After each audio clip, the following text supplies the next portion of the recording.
What the f did I just watch? I think it's safe to assume that the majority of gamers out there share this exact reaction when the teaser trailer first dropped for Choo-Choo Charles, a PC title where players face off against one of the most bizarre and absurd creatures that I've seen in a video game in quite some time. A very pissed off and bloodthirsty locomotive with spider legs and a face only a mother could love. It's like Thomas the Train took a real bad hit and he's hell-bent on destroying the world. Now this is some shit that I don't even think I could come up with after a night of psychedelics, but it's the real deal and it's now available on Steam.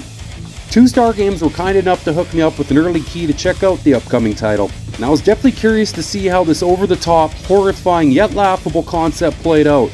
Though I did find myself having fun the first hour or so, my overall enjoyment of the game derailed rather quickly for a couple of reasons. Players are sent to an island as a hired hand to bring this creature down once and for all.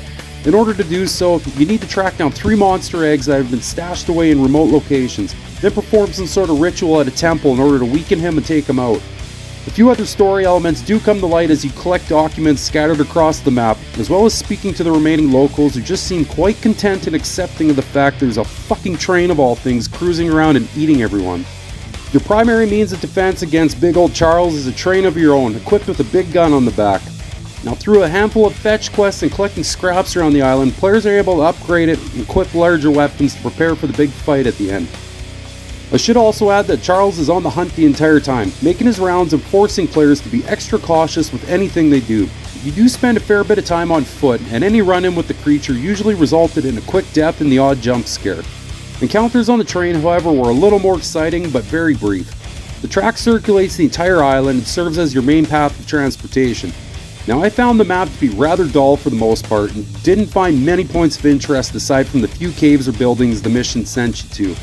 Some stealth elements are integrated into the game as well, as the owner of the island seems to have his minions lurking around and protecting certain areas. Rarely did I have issues getting past them, as it's just a matter of sneaking by when they did their rounds. Now I've played my fair share of games that implement this whole cat, mouse, hide and seek kind of gameplay, and don't get me wrong, if it's done properly it can make for a pretty nerve-wracking and intense experience. Unfortunately, my time with this one fell rather short on delivery regarding any of this.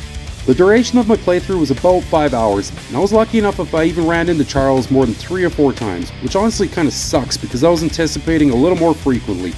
Numerous times he'd be in the area, and I'd run back to my train ready to fight, only to watch him take off into the distance. The same thing went for when I was traveling on foot during missions. Maybe he's scared of Canadians, I don't really know. While it made for a few good laughs and maybe 1 or 2 moments that had me at the edge of my seat, my time with this one was unfortunately rather uneventful and dull. The few points of interest around the map weren't really interesting at all, and I'm not sure if I just drew the short straw regarding the actual encounters with Charles or what, but the fact that I rarely encountered the main star of this game until the finale was definitely a low blow. Now performance-wise it did hold up just fine, and the small bits of voice acting aren't horrible either. I can still appreciate the fact that the solo developer whipped this one up on their own, so credit can definitely be given there. Aside from that, I really don't think I can throw this one on my recommend list right now. Thanks for checking out my video, be sure to like and subscribe to the channel for any future content.